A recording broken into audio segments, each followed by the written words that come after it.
The ashes that made trees bloom. Once upon a time, there lived an old couple in Japan. They had no child, but a pet dog. They loved the dog as if it was their baby. The dog was called Muko. The old lady made a blue cushion for their dog, and Muko loved to sit on it. The kind couple fed the dog with the pieces of fish and boiled rice. In return, the dog also loved them very much. The old man was a rice farmer. Every morning, Muko followed him to his fields. Muko never harmed the white heron birds that walked in the footsteps of the old man to pick up worms. The dog was as kind as his master. One day the dog came running to its master and kept its paws against his legs. It motioned him to some place behind. First, the old man thought that the dog was playing with him, but then the dog kept on making long, high, unpleasant sounds and running backward and forward, so after a while he followed the dog. After following Muko, the old man reached to a place where the dog began to scratch the ground as if a bone or a piece of fish was buried there. To help his poor pet, the old man brought out his hoe, struck it on the spot, and found pile of gold. So the old couple became rich in an hour. They bought a piece of land, gave a feast to their friends, and helped their poor neighbors. In the same village, there lived a wicked and greedy old man and his wife. They were not at all sensitive or kind. They scolded all dogs whenever any passed their house. After they heard about their neighbor's fortune, they also tried to find treasure with the help of their dog. So they brought Muko to their garden and offered him good food. But the dog was afraid of the wicked couple, so he neither ate nor moved. This made the wicked couple angry. They took hoe and spade with them and dragged the poor dog out of doors.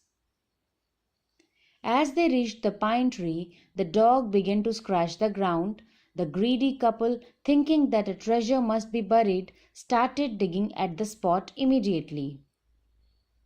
Then the greedy man with a spade and the old lady with a hoe began to dig, but there was nothing but a dead kitten, the smell of which made them drop their tools and shut their noses.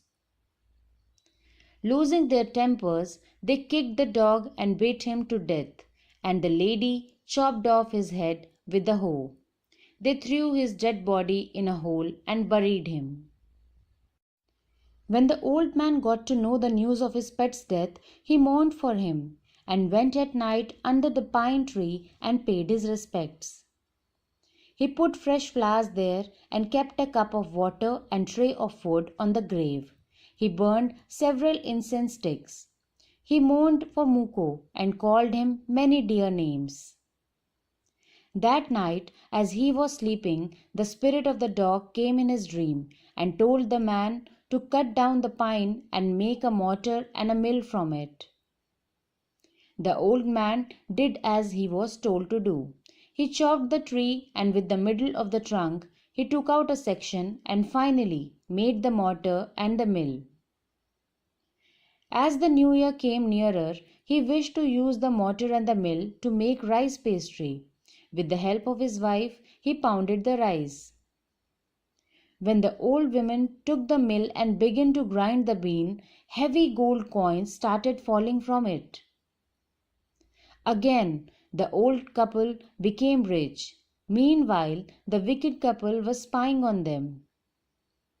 They wanted the mortar and the mill, so they borrowed it from the old couple the next day. The wicked couple went home quickly and tried to do the same.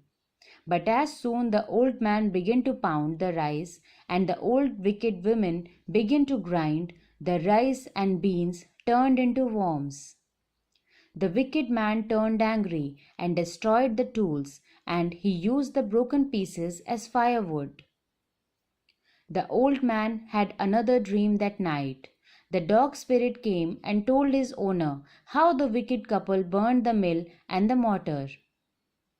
He told him to take the ashes of the burnt mortar and mills and sprinkle them on the withered tree to make them bloom. The old man woke up and went to the wicked couple's house. He found the couple sitting near the fireplace, warming their hands and feet with the heat of burning mill. Also, a pile of broken pieces of mill was kept behind. The old man politely asked for the ashes of the mill. The wicked couple treated him with disrespect and scolded him, but they allowed him to fill his basket with the ashes. When he returned home, he took his wife to his garden where their cherry tree was withered as it was winter. The old man sprinkled the ashes on the tree. The tree was full of blooming cherry blossoms. It perfumed the air. Everyone got to know about this and came to see this wonder. The wicked couple, after listening to this story, gathered all the remaining ashes and kept it safe to make withered tree blossom. The kind old man heard that the daimyo was to pass along the high road near the village.